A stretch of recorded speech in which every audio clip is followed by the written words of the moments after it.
themselves, or fragments of their imagination. Indeed, everything and anything except me. And that description could be applied to the Palestinians. Not to mention the billions of other poor, immigrant, and so-called illegal people who have disappeared from our view.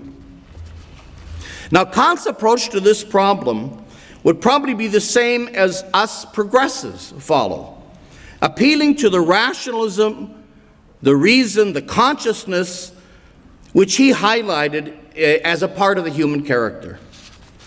But this observation or hope that the Enlightenment is man's emergence from his self-incurred immaturity, which is one of Kant's most famous dictums. But the question is, was the problem self-incurred immaturity, or rather a lack of courage to use our reason, intellect, and wisdom without the guidance of others? Kant's extortion, sapere aude, dare to know, which in modern terms might be phrased think critically, is imminently threatening to power and to the sway of the state, which spends inordinate amounts of effort and resources to domesticate our thinking, in the words of the Brazilian educator Paulo Freire. So even our ability to critically perceive injustice can be laid to a certain degree at the feet of the state that tries to domesticate our minds. So there's another facet of human thinking, maybe which Kant did not take enough into account. The fact, as a cognitive scientist George Lakoff tells us, that metaphors, cultural narratives, stereotypes, frames, and emotions characterize the way we approach the world far more than rationality. The Enlightenment, after all, was soon eclipsed by German Romanticism, based on the folk, with all the tragic consequences that followed. In his latest book, The Political Mind, Why Can't You Understand 21st Century American Politics with an 18th Century Brain, Lakoff proclaims his bad news.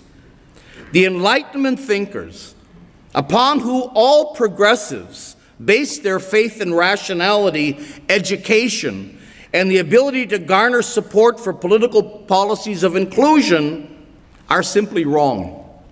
He says, politics, says Lakoff, is not about changing minds through arguments and evidence.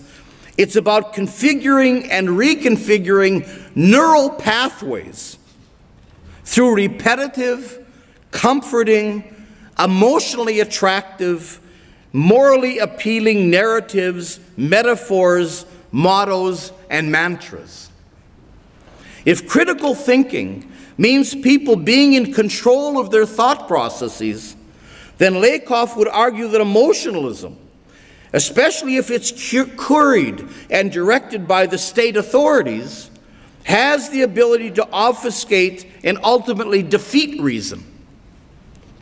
The fact that 90% of Israeli Jews supported Israel's attack on Gaza, a figure that goes way beyond right-left differences in Israel, and that 80% of Germans supported the Israeli invasion of Gaza, points to emotion as an effective barrier between reason and the perpetuation of injustice. Kant talked about the mass of domestic cattle. So what can we do with this Kantian dilemma, in which states will not do the right thing unless prodded by the people, but the people themselves are manipulable by the state and its agencies, the military, the church, media, the educational system, the establishment in general, susceptible to what Kant called fictional notions of honor and glory. This is a dilemma that we of the Israeli peace movement confront daily, together with progressive members of civil society everywhere.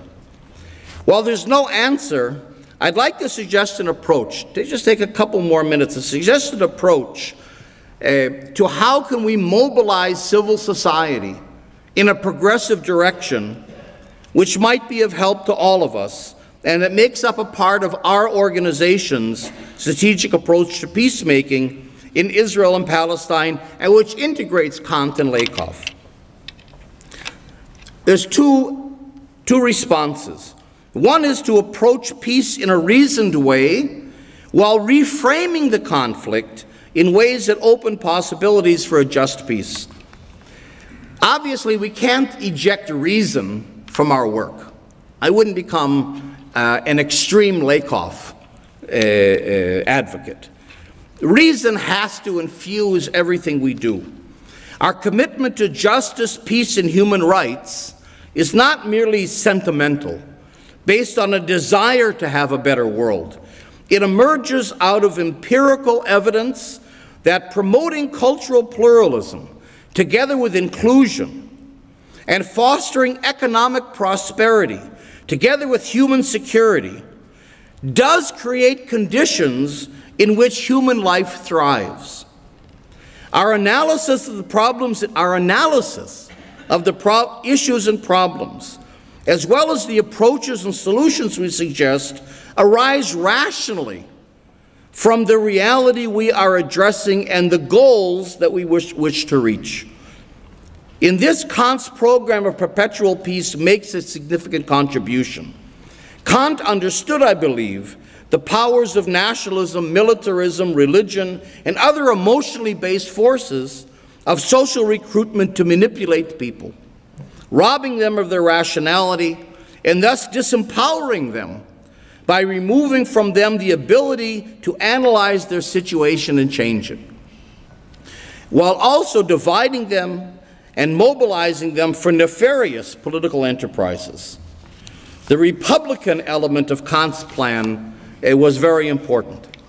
But still, Lakoff contends, and I think Kant would probably agree, if we seek to communicate our rational, moral, logical, critical analyses in ways that speak to people and make sense to them, we have to frame our arguments and positions in clear, coherent, and compelling frames that incorporate the language, values, and experiences of our audiences, while also addressing and recognizing their fears, their grievances, their needs, and their aspirations. ICAD, the Israeli Committee Against House Demolitions that I head, has developed such framings and reframings. Just to give you an example, realizing that Israel's security framing, Israel frames the conflict in a security way, has captured the public discussion in Germany as well as in Israel. We also see that it promotes Israeli interests at the expense of Palestinians and eliminates any possibility for a genuine peace, since it values control over territory over peace. So in answer to that, we reframe. We offer a reframing based on human rights. The Israeli security framing is simple and very soundbitey. I'll say it in a second. It makes sense.